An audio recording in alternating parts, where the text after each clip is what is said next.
Everyone, आज की class में हम कंटिन्यू करेंगे हमारी एग्ज़ाम स्पेशल सीरीज़, जिसमें हम इम्पॉर्टेंट टॉपिक्स का रिवीजन करेंगे और देखेंगे कौन से टॉपिक्स हैं जो एग्ज़ाम पॉइंट ऑफ व्यू से इम्पॉर्टेंट हैं और किस तरह के क्वेश्चंस आपसे एग्ज़ाम में पूछे जा सकते हैं। तो आज हम लाइफ प्रोसेस चैप्टर का बहुत ही इम्पॉर्टेंट टॉपिक डिस्कस करेंगे, जो है रेस्पिरेशन। तो सबसे पहली बात कि रेस्पिरेशन होता क्या है। रेस्पिरेशन वो प्रोसेस है जिसमें एनर्जी रिलीज़ होती है फ्रॉम फूड। रेस्पिरेशन का प्रोसेस होता है सेल के अंदर और इसका काम है एनर्जी को रिलीज़ करना। तो इसमें होता ये है कि न्यूट्रिशन के थ्रू जो ग्लूकोज मिला वो सेल्स तक पहुंचा और सेल्स के अंदर ऑक्सीजन की प्रेजेंस में ये ग्लूकोज ब्रेक होता है carbon dioxide, energy and water में। अब ये जो एनर्जी है इसको सेल्स एटीपी के फॉर्म में स्टोर कर लेते हैं। तो ये पूरा प्रोसेस होता है रेस्पिरेशन का। और इसमें जो ये ऑक्सीजन बाहर एनवायरनमेंट से बॉडी के अंदर ली जाती है, उस प्रोसेस को बोलते हैं ब्रीदिंग। ब्रीदिंग की मैकेनिज़्म की अगर हम बात करें तो इसमें हम देखते हैं इन्हेलेशन या इंस्पिरेशन एंड एक्सहेलेशन और एक्सपिरेशन। इन्हेलेशन में diaphragm contracts and moves downwards, जबकि रिब केज एक्सपेंड होती है। थोरेसिक कैविटी का वॉल्यूम इंक्रीज होता है which creates a lower pressure inside the lungs than outside the body. वहीं एक्सहेलेशन में डायफ्राम रिलैक्स करता है एंड मूव्स अपवर्ड्स और रिब केज नॉर्मल पोजीशन में वापस आ जाता है। थोरेसिक कैविटी का वॉल्यूम डिक्रीज होता है जिससे लंग्स के अंदर का प्रेशर इंक्रीज हो जाता है। तो अब हम बात करते हैं इस एटीपी की, ये है क्या और सेल इसका यूज़ कैसे करता है एनर्जी करेंसी के तौर पे। तो देखिए, एटीपी मतलब एडिनोसिन ट्राइफॉस्फेट, मतलब एडिनोसिन से 3 फॉस्फेट अटैच्ड हैं। ऐसे ही एक और चीज़ होती है एडीपी, यानी एडिनोसिन से 2 फॉस्फेट अटैच्ड हैं। तो अब होता ये है कि एनर्जी जो रेस्पिरेशन में रिलीज़ हुई थी, उस एनर्जी का यूज़ करके सेल एडीपी से एक इनऑर्गेनिक फॉस्फेट जोड़ करके एटीपी का फॉर्मेशन कर लेता है। अब जब भी सेल को एनर्जी की रिक्वायरमेंट होती है तो सेल वापस से एटीपी को तोड़ के एडीपी और इनऑर्गेनिक फॉस्फेट बना लेता है और उससे वो जो स्टोर्ड एनर्जी होती है वो वापस मिल जाती है, which is equivalent to 30.5 kilojoule per mole. अब रेस्पिरेशन में इम्पॉर्टेंट फिगर पर आ जाते हैं, बहुत ध्यान से सुनिएगा। देखिए, चाहे कोई भी ऑर्गेनिज्म हो, एक चीज़ रेस्पिरेशन में सब में कॉमन है, वो है 6 कार्बन के ग्लूकोज का सेल के साइटोप्लाज्म में पाइरूवेट में कन्वर्ट होना, और इसमें थोड़ी बहुत एनर्जी भी रिलीज़ होती है। अब यहाँ से चीज़ें थोड़ी डिफ़िकल्ट हो जाती हैं। सबसे पहले अब तक हमने जो पढ़ा कि ऑक्सीजन की प्रेजेंस में माइटोकॉन्ड्रिया के अंदर पाइरूवेट कन्वर्ट हो जाता है into carbon dioxide, water and energy में। क्योंकि ये प्रोसेस ऑक्सीजन की प्रेजेंस में हो रहा है, इसीलिए इसे बोलते हैं एरोबिक रेस्पिरेशन।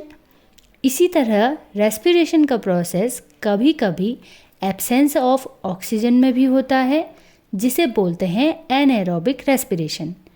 ये हमें देखने को मिलता है यीस्ट में, जहाँ पाइरूवेट कन्वर्ट हो जाता है into ethanol, carbon dioxide and energy में।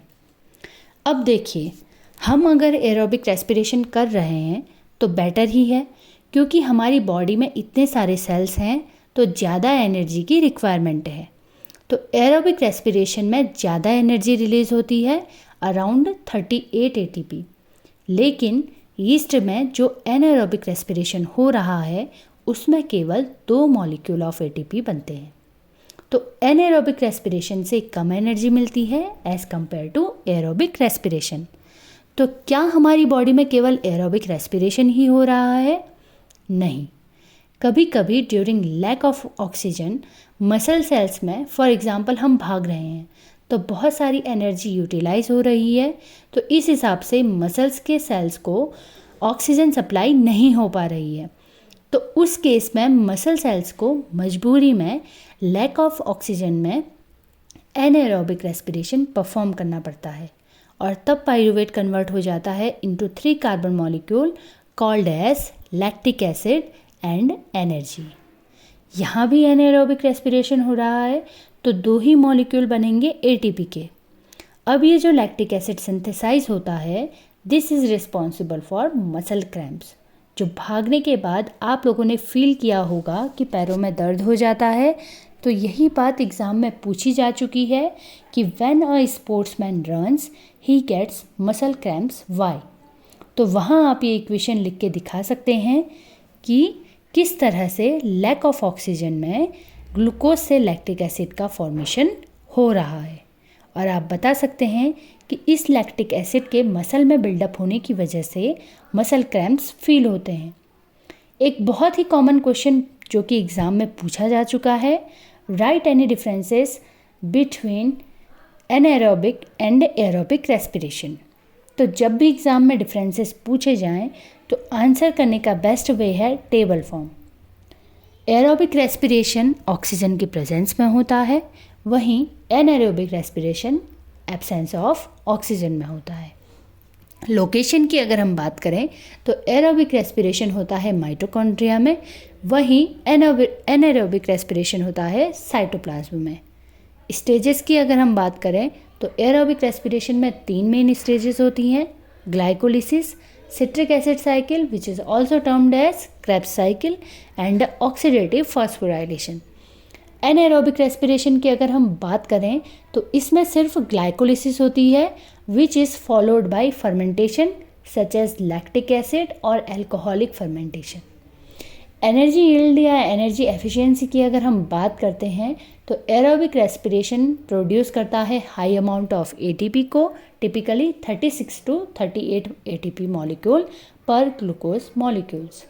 वहीं एनाएरोबिक रेस्पिरेशन प्रोड्यूस करता है लो अमाउंट ऑफ एटीपी को, around 2 ATP molecules per glucose molecule. And product की अगर हम बात करें तो एरोबिक रेस्पिरेशन का एंड प्रोडक्ट है कार्बन डाइऑक्साइड एंड वाटर, वहीं एनाएरोबिक रेस्पिरेशन का एंड प्रोडक्ट होता है lactic acid in case of animals और ethanol and carbon dioxide in case of yeast and some bacteria. Efficiency की अगर हम बात करें तो एरोबिक रेस्पिरेशन मोर एफिशिएंट है क्योंकि इसमें कंप्लीट ऑक्सीडेशन होता है ग्लूकोज का, वहीं एनाएरोबिक रेस्पिरेशन जो है वो लेस एफिशिएंट है क्योंकि इसमें ग्लूकोज पार्शियली ब्रोकन डाउन होता है। अगर बात करें रेस्पिरेशन की तो इसको हम डिवाइड करते हैं डिफरेंट स्टेजेस में depending on whether it is aerobic और एनाएरोबिक। एरोबिक रेस्पिरेशन की बात करें तो इसमें ग्लाइकोलिसिस होती है जो साइटोप्लाज्म में होता है, जिसमें ग्लूकोज से 2 मॉलिक्यूल पाइरुवेट के बनते हैं जिससे 2 मॉलिक्यूल एटीपी का प्रोडक्शन होता है। फिर ये पाइरुवेट कन्वर्ट हो जाता है एसिटिल कोएंजाइम ए में जो डेरिवेटिव है पाइरुवेट का। ये फर्दर एंटर करता है क्रेब्स साइकिल में जो होती है माइटोकॉन्ड्रिया में, जिसमें एसिटिल कोएंजाइम ए कन्वर्ट होता है carbon dioxide and energy rich compound में लाइक NADH एंड FADH2, जो फर्दर एंटर करता है इलेक्ट्रॉन ट्रांसपोर्ट चेन में जो इनर माइटोकॉन्ड्रियल मेम्ब्रेन में होती है। NADH एंड FADH2 डोनेट करते हैं इलेक्ट्रॉन प्रोटीन कॉम्प्लेक्सेस को। जैसे जैसे इलेक्ट्रॉन फ्लो होता है माइटोकॉन्ड्रियल मैट्रिक्स से इंटर मेम्ब्रेन स्पेस में प्रोटॉन पंप होते हैं जिससे outside the matrix proton concentration high हो जाता है।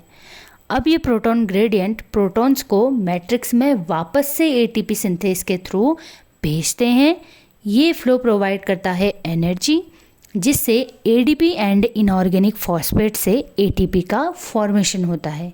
मतलब एक ग्लूकोज के मॉलिक्यूल से अप्रॉक्सीमेटली 34 एटीपी मॉलिक्यूल्स प्रोड्यूस होते हैं। एनाएरोबिक रेस्पिरेशन में ग्लाइकोलिसिस एंड फर्मेंटेशन होता है जिसमें ग्लाइकोलिसिस में 2 एटीपी मॉलिक्यूल एंड पाइरुवेट का फॉर्मेशन होता है जो कि डिपेंडिंग ऑन ऑर्गेनिज्म कन्वर्ट होता है either lactic acid in case of muscles and ethanol and carbon dioxide in case of yeast and some bacteria, जिसमें एटीपी का प्रोडक्शन नहीं होता है। अब ह्यूमंस की सेल की अगर बात करते हैं तो इसमें हमने रेस्पिरेशन की प्रोसेस को देख लिया है। अब जल्दी से ब्रीदिंग प्रोसेस को भी देख लेते हैं। तो ये ह्यूमन रेस्पिरेटरी सिस्टम का डायग्राम है ये बहुत ही इंपॉर्टेंट डायग्राम है। आपको अगर बायोलॉजी में अच्छे मार्क्स गेन करने हैं तो आपको डायग्राम के थ्रू ही एक्सप्लेनेशन देना है। तो रेस्पिरेटरी सिस्टम का काम होता है ऑक्सीजन रिच एयर को इनहेल करना और कार्बन डाइऑक्साइड रिच एयर को एक्सहेल करना, यानी बाहर छोड़ना। जब हम एयर इनहेल करेंगे तो एयर नेसल पेसेस से होते हुए विंड पाइप यानी ट्रैकिया में पहुंच जाती है, जहां पे कार्टिलेज के रिंग्स होते हैं जो ये इंश्योर करते हैं कि ये ट्यूब्स कोलैप्स ना हो जाएं, तो उसका स्ट्रक्चर मेंटेन करके रखते हैं। अब ट्रैकिया से होते हुए एयर लंग्स में एंटर कर जाती है, जहां पर ट्रैकिया डिवाइड हो जाता है into smaller tubes called as bronchi. Bronchi divide होता है इनटू स्मॉलर ब्रोंक्यूल्स, जहां से फाइनली एयर छोटे छोटे बैलून लाइक स्ट्रक्चर में पहुंच जाती है, जिसको बोलते हैं एल्वियोलाई। अब बहुत ही कॉमन क्वेश्चन जो कि एग्ज़ाम में पूछा जा चुका है कि how are alveoli designed to maximise the exchange of gases. तो देखिए, पहली बात तो ये है कि एल्वियोलाई का स्ट्रक्चर सरफेस एरिया बढ़ाता है।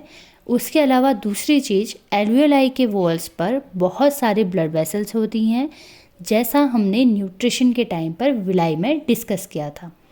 वैसे ही यहाँ पर extensive network of blood vessels होते हैं, जिससे गैसेस का एक्सचेंज अच्छे से हो सके।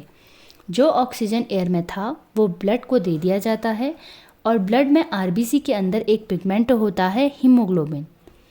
अब सेल्स में ऑक्सीजन पहुंची, रेस्पिरेशन हुआ, उसके बाद जो कार्बन डाइऑक्साइड बनी वो ब्लड के थ्रू एल्वियोलाई तक पहुंचती है।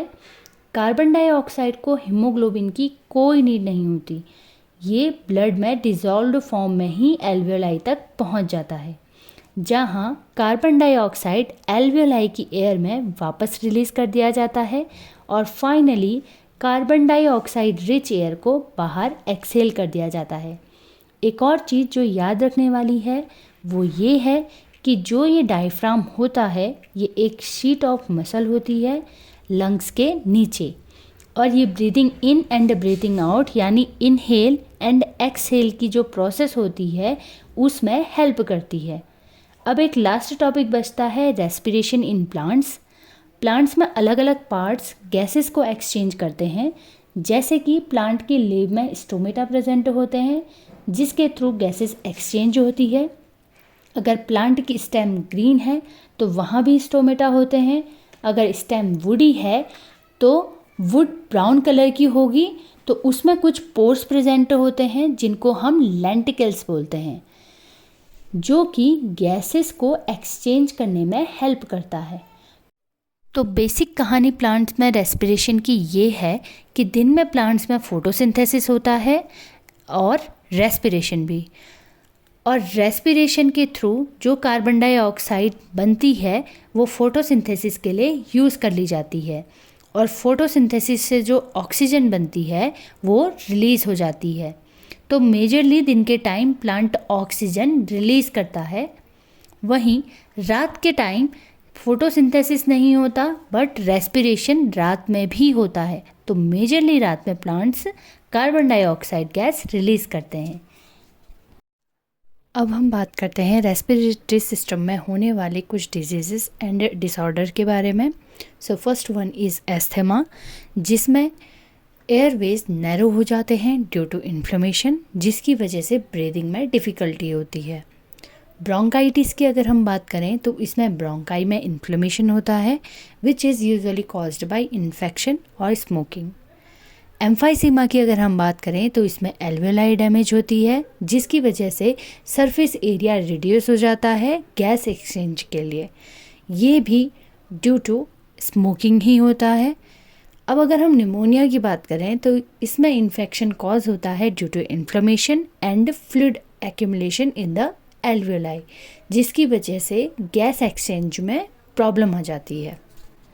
अब हम अगर बात करें इम्पोर्टेंस ऑफ रेस्पिरेशन की ह्यूमंस के केसेस पे, तो इसका पहला काम होता है एनर्जी का प्रोडक्शन करना, जिसकी वजह से अदर सेल्यूलर प्रोसेसेस कंप्लीट होती हैं।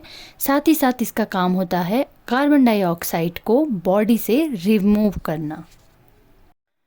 नाउ हम डिस्कस करेंगे प्रीवियस ईयर में आए हुए कुछ क्वेश्चंस के बारे में. So our first question is, where does glycolysis occur in the cell? Option A mitochondria, option B nucleus, option C cytoplasm and option D ribosomes. So glycolysis की जो प्रोसेस होती है वो होती है साइटोप्लाज्म में. So option C is the correct answer. Next question is, which of the following is not a product of anaerobic respiration in case of yeast? Option A carbon dioxide, option B water, option C ethanol and option D energy. तो जैसा कि हमने east के case में पढ़ा था तो उसमें वाटर का प्रोडक्शन नहीं होता है, जबकि carbon dioxide, ethanol and energy उसमें बनती है. So our answer is option B, water. Next question is, what is the primary gas exchanged during respiration in humans? Option A, nitrogen, option B, carbon monoxide, option C, oxygen and option D, hydrogen. So the correct answer is option C, oxygen. Next question is, in which part of the human respiratory system does the exchange of gases takes place? Option A trachea, option B alveoli, option C bronchi and option D diaphragm. तो जैसा कि हमने हमारी class में पढ़ा था, alveoli में ही gases का एक्सचेंज होता है. So our answer is option B alveoli. Next question is, which of the following is a waste product of aerobic respiration? Option A oxygen, option B glucose, option C carbon dioxide and option D lactic acid. तो जहाँ पर भी waste product की बात आएगी तो जिसको भी हम रिमूव कर रहे हैं हमारी बॉडी से वो हमारा वेस्ट प्रोडक्ट होगा. तो हम रिमूव करते हैं कार्बन डाइऑक्साइड को, तो अब option C is the correct answer, that is carbon dioxide. Next question is, which of the following statement is true about anaerobic respiration? Option A, it occurs in the presence of oxygen. Option B, it produces more energy than aerobic respiration. Option C, it produces lactic acid in human muscles. And option D, it occurs in mitochondria. So, अगर हम बात करते हैं एनाएरोबिक respiration की तो ये produce करता है ह्यूमन की मसल्स में लैक्टिक एसिड को. So our answer is option C. Next question is, what is the main muscle involved in the process of breathing in humans? Option A heart, option B diaphragm, option C stomach and option D liver. So diaphragm एक ऐसी muscle cells होती हैं जो हमारी breathing process में help करती हैं. So option B is the correct answer. Next question is, during inhalation the diaphragm, option A relaxes and moves upward, option B contracts and moves downwards, option C relaxes and moves downward and option D contracts and moves upward. So inhalation में contraction होता है और वो move downward की ओर होती है, ना कि अपवर्ड की ओर. So option B is the correct answer. Next question is, which of the following is the site of Krebs cycle in aerobic respiration? Option A cytoplasm, option B nucleus, option C mitochondria and option D ribosomes. तो Krebs cycle हमेशा होती है mitochondria में. Next question is, which of the following condition leads to anaerobic respiration in human muscles? Option A sleeping, option B walking, option C intense physical exercise and option D digestion. तो जैसा कि हमने class में पढ़ा था, intense physical exercise होगी तो वहाँ पर एनाएरोबिक रेस्पिरेशन होगा जिसकी वजह से लैक्टिक एसिड का फॉर्मेशन होता है. Next question is, which of the following organisms uses alcoholic fermentation? Option A humans, option B bacteria, option C yeast and option D fish. तो जहाँ पर भी अल्कोहलिक फर्मेंटेशन की बात आती है वहाँ पर हमारा आंसर होगा yeast. So option C is the correct answer. Next question is the number of ATP molecules produced from one molecule of glucose during aerobic respiration is option A 2, option B 36 to 38, option C 24 and option D 4. तो जहाँ पर भी aerobic respiration होगा तो वहाँ पर energy का production high amount में रहता है, that is 36 to 38 ATP molecules per glucose molecules. So option B is the correct answer. Next question is, what substances accumulates in the muscles during vigorous exercises leading to fatigue? Option A ethanol, option B lactic acid, option C glucose and option D oxygen. जहाँ पर भी muscle फटिक की बात आएगी वहाँ पर lactic acid का ही production होगा क्योंकि वहाँ पर हो रहा है anaerobic respiration. So our answer is option B lactic acid.